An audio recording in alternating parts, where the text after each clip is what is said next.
biggest harm that is being caused to the African people everywhere is the message that they've given us and which we have bought. The wrong message. We are being constantly told that if we are to develop as African people, if we are to resolve our problems as African people, we must follow the example of Britain, follow the example of Germany, follow the example of Holland, and follow the example of France.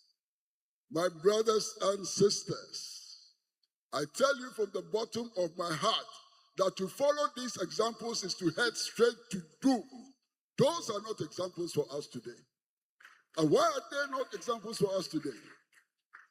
We have to ask the question, how do they accumulate the surpluses which enable them to build their industries, to build their financial institutions, and so on?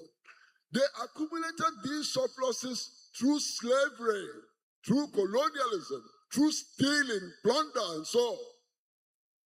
Today, if you ask us as Africans to follow the example of Britain, which country are we going to colonize?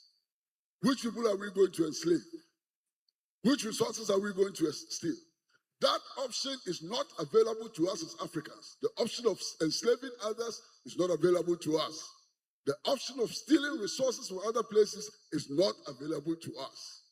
The only option that is available to the African people for their development is collective self-reliance in a united Africa, guided by new principles of equity and of respect for each other.